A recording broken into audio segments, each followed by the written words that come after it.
So I just got done watching Power Surge, and I'm surprised I feel as run down as I do after that one. Power Surge, otherwise known as What Happens When You Get Starscream off of Wish.com. It's a Pterosaur-centric episode. After getting to see a little bit of his true nature last time, now we get a full-fledged episode devoted to him. And it's a pretty cool way of giving him the proper time to introduce who he is. It's the first episode that really focuses on a Predacon, which is something I really like about this show, is that the Predacons aren't just there to just be villains of the week, to give someone, to give the Maximal someone to shoot at. The real appeal here of the show is they let the villains be characters themselves, and this is our first glimpse of that. In this one, we get to see that Pterosaur really is like our Beast Wars incarnation of Starscream, right down to the fact that he's going to attempt leadership as soon as he gets any kind of advantage. And to be fair, it's a pretty good advantage. He gets a power surge from a surge of Energon. Now, we've already had this debate over the teleportation system created with the nodes and the Energon and the communication relay in the communication computers and the lightning, and all that somehow mixing to make magic teleporter.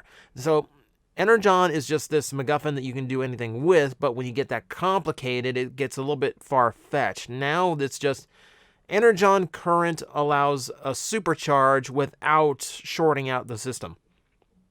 I can kind of go with that. That somewhere in between these two Energon points meeting, it's creating a stable Energon charge that supercharges a transformer inside it. Okay. That's easy. That's a lot. That I can roll with, or fly with in this case. The scene with Megatron versus Pterosaur, there's a couple interesting things going on here. Number one, how much does it take to kill Megatron? Seriously, look, in the future here, we've seen what it takes to, we've seen what Transformers can survive. Waspinator especially, but Waspinator is done mostly as slapstick. Later, and we'll see Inferno without a head. We will see, we will see Inferno nearly vaporized. A lot of damage. But Megatron is he looks like he is completely scrapped. Keep in mind, this is before we've established stasis lock as a thing.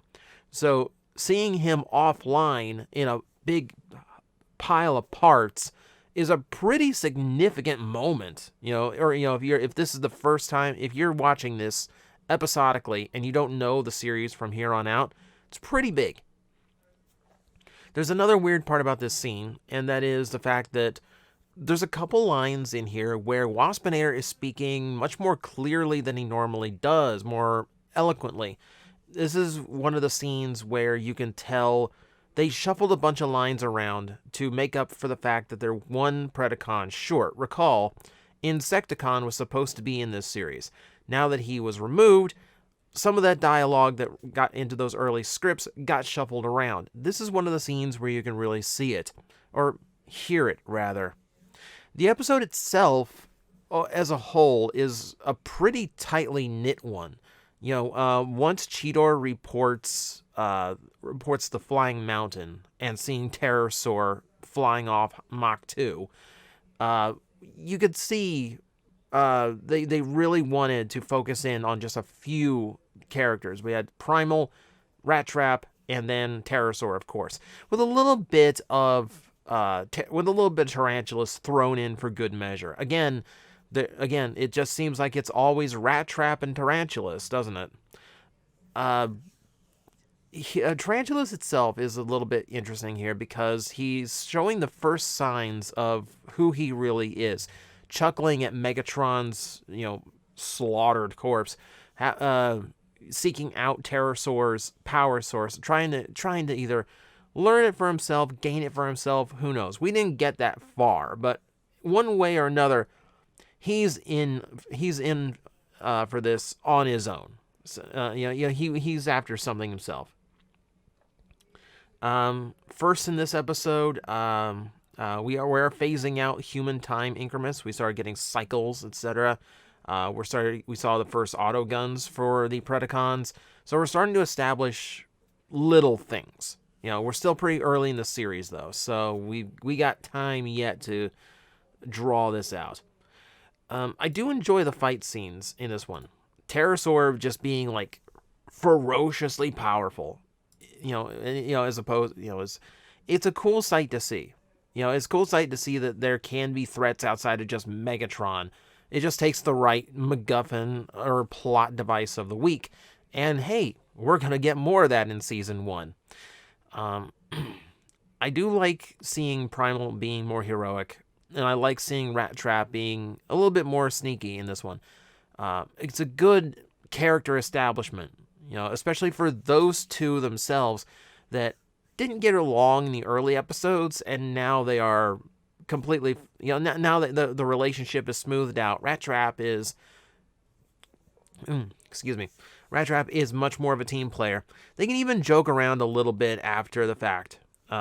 This is where sometimes crazy works comes from, which, you know what?